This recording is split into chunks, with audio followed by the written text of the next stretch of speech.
Dit is vandag Vrydag 6 Maart. Baie welkom by hierdie luistermeditasie in Lydenstyd. Die skrifgedeelte waarby ons vandag gaan stilstaan is Johannes 3 vers 2 tot 7. Ons gaan dit lees in die 83 vertaling.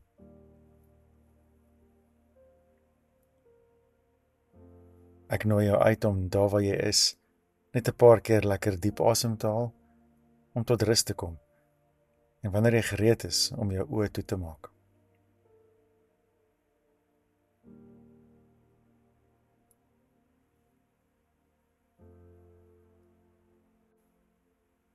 Stel jouself voor dat jy in 'n donker vertrek staan en in die heel verste hoek sien jy 'n klein kers flikker. Hoe langer jy staar na die kers, hoe meer raak jy bewus daarvan dat die kers elke hoek van hierdie kamer vul met lig.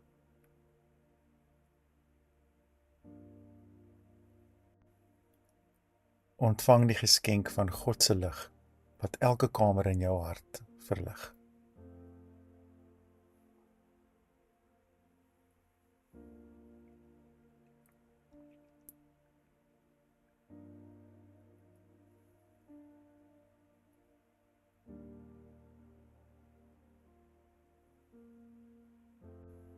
Here God, die lewe voel soms vir my soos 'n jaagtog van een lughawe na 'n ander. Ek het die regte kaartjies in die hand en ek jaag doeltreffend van een plek na 'n ander. Maar Here, ek is ook so diep bewus daarvan dat ek in my doelgerigtheid maklik vergeet.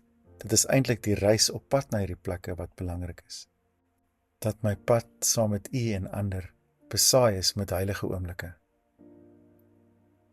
Daarom bid ek, Here, help my om nou in hierdie oomblik nie op 'n ander plek te wees nie. U is al wat ek nodig het. U ken my net soos ek is, en ek weet ek is nou presies waar ek moet wees, in U heilige teenwoordigheid.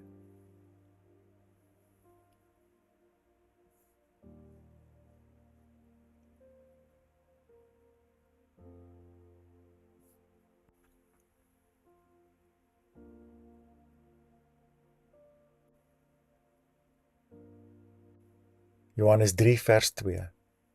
Een nag het Nikodemus na Jesus toe gekom en vir hom gesê, Rabbi, ons weet dat U 'n leermeester is wat van God afgekom het, want niemand kan hierdie wondertekens doen wat U doen, as God nie by hom is nie. Daarop sê Jesus vir hom, dit verseker ek jou, as iemand nie opnuut gebore word nie, kan hy die koninkryk van God nie sien nie. Nikodemus vra hom toe, hoe kan 'n mens gebore word, as hy al 'n ou man is? Hy kan tog nie 'n tweede keer in sy moeder se skoot kom en gebore word nie. Jesus het geantwoord, dit verseker ek jou, as iemand nie uit water en gees gebore word nie, kan hy nie in die koninkryk van God kom nie. Wat uit die mens gebore is mens, en wat uit die gees gebore is gees. Moenie verbaas wees dat ek vir jou gesê het, julle moet opnuut gebore word nie.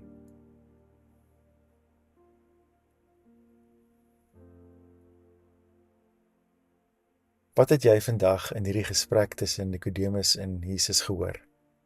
Watter woord of gedagte het met jou gepraat?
Nikodemus vra vir Jesus, hoe kan 'n mens gebore word as jy al 'n ou man is? Ek dink nie daar's eintlik 'n presiese hoe nie. Daar is nie net een groot sprong of kruip of klim nie. Daar is net toestemming. Daar is aanvaarding. Want om wedergebore te word, is nie iets wat ek of jy kan doen nie. Dis iets wat God deur ons doen, in ons laat gebeur, deur sy Gees, soos Jesus sê. Dis die nuwe lewe wat deur ons are begin bruis. Dis om af te sak in daardie donker graf en nuut op te staan, om te laat gaan. Dalk nou juis in lydenstyd is jy bewus van die laste wat jy moet afgooi, en jy kan dit noem op die naam. Dinge wat jy moet laat gaan, sodat jy weer kan klein raak, kan nietig raak, om in eenvoudige taal nuut gebore te word, in verwondering oor die geskenk van die lewe, die dinge wat ons so as vanselfsprekend aanvaar. Dis 'n oorgee om te word wat jy eintlik reeds is. 'n Saad wat sterf in vrugbare grond, en nuwe lewe wat die oppervlak van die grond breek. Dis om dit wat op die oomblik by jou lewe steel in die graf agter te laat. Sterf bly 'n keuse. Dit bly oorgee. Die res van die proses is God se geskenk, God se misterie. Dis God se werk, nie joune nie. Daar is net oorgee.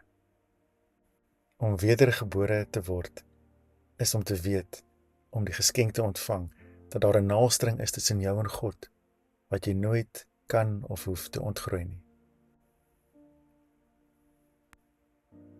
Wat beteken dit vandag vir jou, waar ook al jy jouself bevind in jou geloofsreis, dat die Here jou weer uitnooi na 'n pad van wedergeboorte?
In vers 7 herhaal Jesus weer die uitnodiging en sê, moenie verbaas wees dat ek vir jou gesê het, jy moet opnuut gebore word nie.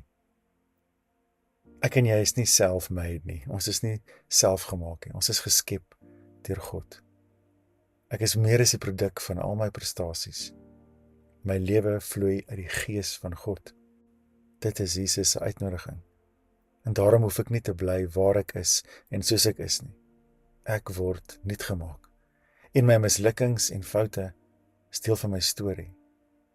Ek is vergewe en ek kan daagliks nuut begin, want ek is ook meer as my mislukkings en my foute. Wedergeboorte beteken ek kan daagliks kies waar nou ek vas en wat laat ek gaan. En daarom is ek nooit op 'n punt waar ek sê ek is nou alwys nie, of ek bereik 'n punt van senioriteit nie. Ek bly 'n beginner. Daarom is ek nie bang vir bedreigings of gevaar of mislukkings nie, want ek hoor hierdie uitnodiging daagliks hier in my hart. Daar's nuwe oomblikke vir wedergeboorte. Ek dink om te reageer op hierdie uitnodiging is om jou vertroue in God te plaas, en dit is om diep in die oë van die lewe self te kyk, om daar te ontdek, selfs in die dal van doodskaduwee, is daar lig, om die lewe in sy volle glorie te voel jaag deur jou longe.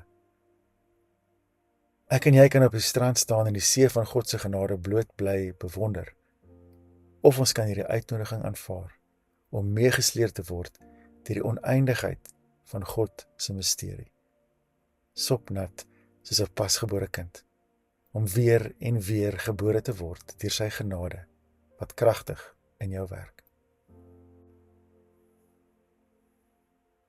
Wat het vandag in jou binneste beweeg tydens hierdie meditasie? Praat met die Here daaroor.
Here God, ek wil my lewe rig op U beloftes. Ek wil vandag weer opnuut hierdie uitnodiging aanvaar om weergebore te word.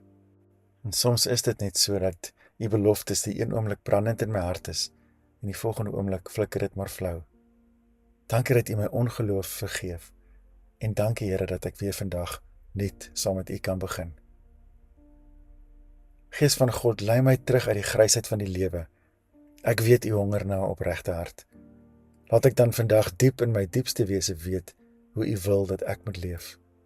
Skep vir my 'n rein hart, o God. Vernuwe my gees en maak my standvastig.